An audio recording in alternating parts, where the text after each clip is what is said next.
అనంతపురం పుట్టపర్తిలో air craft project రావడంపై మీకు ఎలా అనిపిస్తుంది? చాలా ఆనందంగా ఉందండి. ఎందుకంటే నిరుద్యోగ యువతకి ఒక బాసటగా నిలుస్తుంది.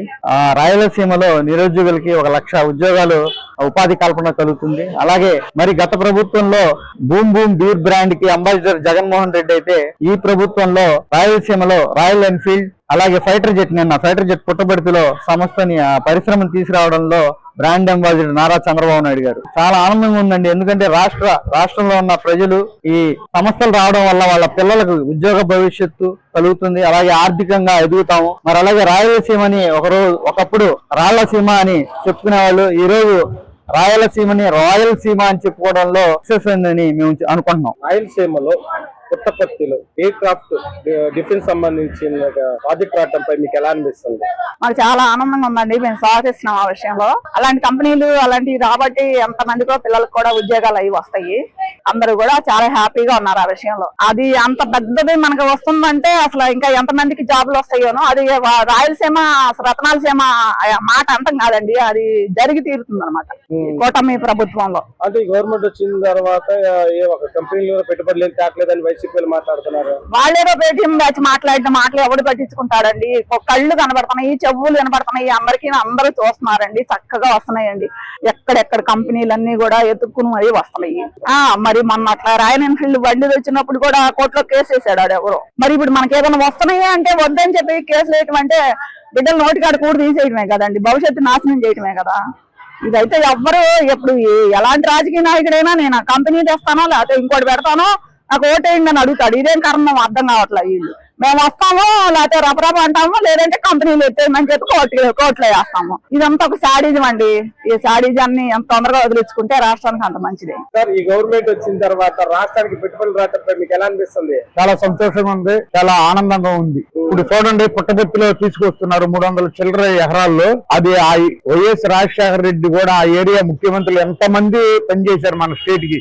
రాయలసీమకి ఒక ప్రాజెక్ట్ గాని ఒక పరిశ్రమలు గాని తీసుకురాల. ఇప్పుడు ఈ కూటమి ప్రభుత్వం వచ్చాక రాయలసీమలో చూడండి ఎంత అభివృద్ధి చేస్తున్నారో, ఎంత ఇది చేస్తున్నారో. ఆ ఏరియాలో ఉన్న నిరుపేద కుటుంబాలు గాని, చదువుకున్న పిల్లలకి ఉద్యోగాలు లేక ఇబ్బంది పడుతున్న వాళ్ళందరికీ ఆ ఉద్యోగ అవకాశాలు కూడా వస్తాయండి. అక్కడ ఆ ఏరియా ఇప్పుడు చాలా బాగా డెవలప్ అవుతుంది. ఇదివరకు వెనకబడిన రాయలసీమ అన్నారు. ఒకప్పుడు శ్రీకృష్ణ దేవరాయలు ఉన్నప్పుడు రత్నాల రాయలసీమ అన్నారు. ఇప్పుడు అదే టైపు ఇప్పుడు మంచి పరిశ్రమలు వచ్చి బాగా డెవలప్ అవుతుందండి. వైజాగ్ డేటా సెంటర్ గాని, ఇటు పుట్టపర్తి గాని, ఈ బుల్లెట్ కంపెనీ గాని తీసుకురావటం ఇక్కడ ఉన్న నిరుద్యోగులకి ఉద్యోగ అవకాశాలు చాలా వస్తాయండి. ఆ యువత చాలా ఆనందంగా జీవనోపాధి కూడా బాగుంటుందండి. అంటే కాదు, కొంతమంది వైసీపీ మీరు మీరు అప్పుడు చేసిన ఒప్పందాలు ఇప్పుడు కంపెనీలు వస్తున్నాయి, వీళ్ళకి క్రెడిట్ చోరీ వాళ్ళు చేసింది కోడిగుడ్డు బొబ్బట్ల పనికి మాలిన మాటలు. ఎందుకంటే అయ్యి మన మంత్రి చెప్పాడు కదా, గుడివాడ అమర్నాథ్, బొబ్బట్లు కోడిగుడ్లు అని. అంటే వాళ్ళు ఏం తెచ్చారు, ఏం చేయలేదు. కంపెనీలు చేస్తుంటే గవర్నమెంట్ వీళ్ళు కేసులు వేయడంపై ఏ రకంగా చూడాలంటే? దరిద్రం ఉండకూడదు. దరిద్రం ఆంధ్రప్రదేశ్ ని ఎదగకూడదు. వీళ్ళు చేసే పని ఎదగకుండా చేయాలని చేస్తున్నారు, అంతకంటే ఏమీ లేదు.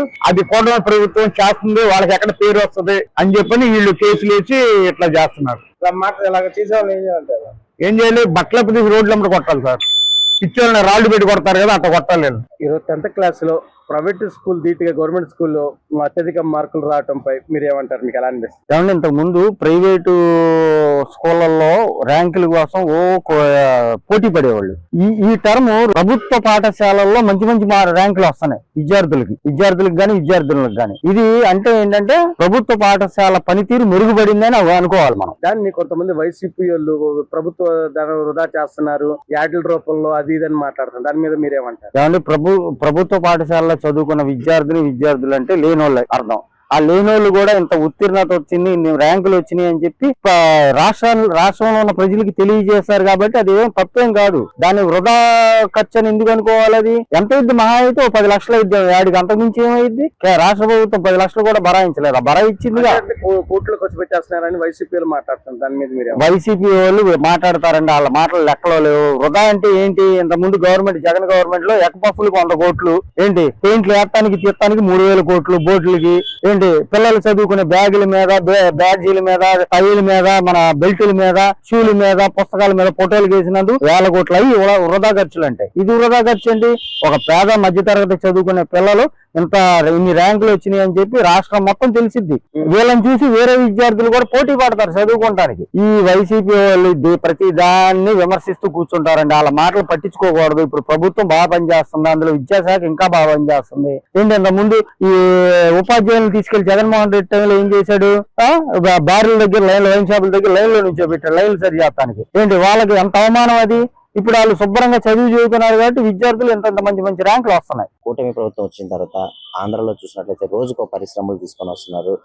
శంకుస్థాపనలు కూడా జరుగుతున్నాయి. ఈ రోజు DRDOకి సంబంధించింది కూడా పరిశ్రమ కూడా శంకుస్థాపన చేశారు. ఎలా అనిపిస్తుంది?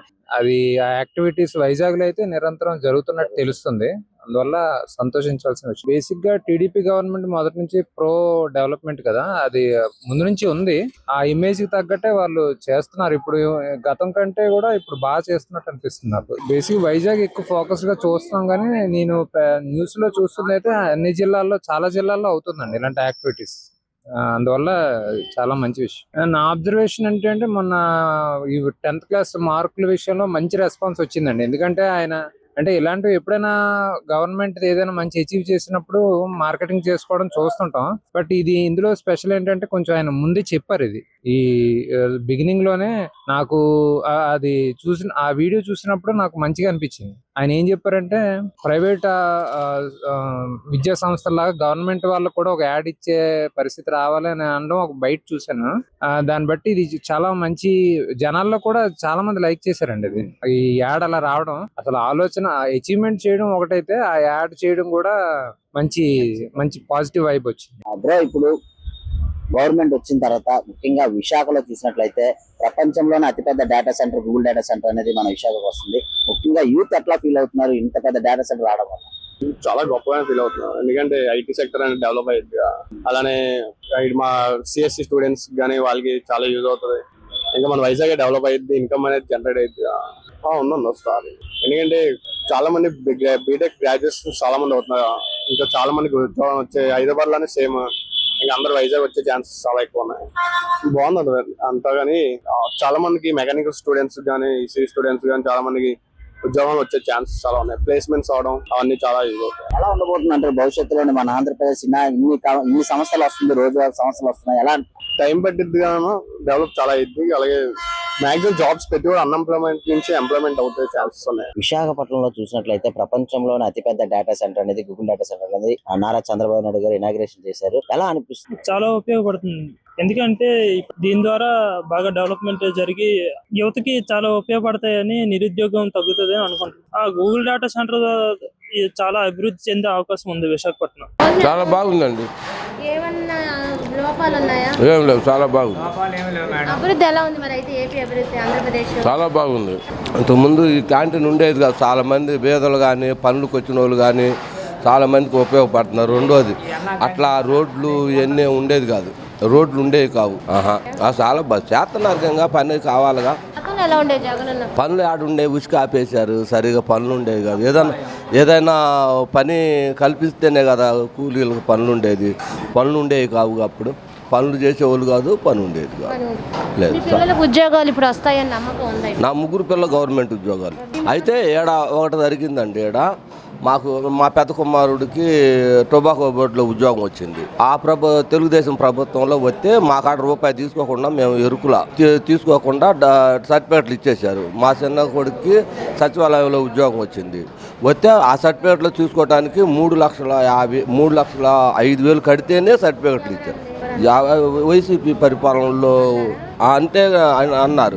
నేను ఏదో తీసుకొచ్చుకొని మా పిల్లల బిడ్డని ఉద్యోగంలో జాయిన్ చేయించాను. అంటే 15,000 ఇచ్చేవాళ్ళు, సాలని జీతం ఇచ్చేవాళ్ళు.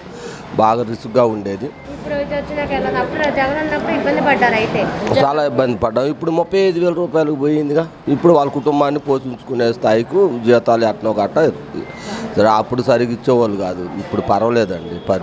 ఖమ్మంగా ఇప్పుడు మా ఆడవాళ్ళు లేదు, నాకు వండుకోవడం చేత కాదు, వచ్చి తినడానికి అవకాశం ఉంది. మరి ఇప్పుడు ఆ సౌకర్యం ఆడించి వచ్చిందండి. బయటకు పోయి తినాలంటేనేమో 140, 150 రూపాయలు అంటున్నారు. అంత పెట్టి తినలేముగా. బాగుందండి, చాలా బాగుంది.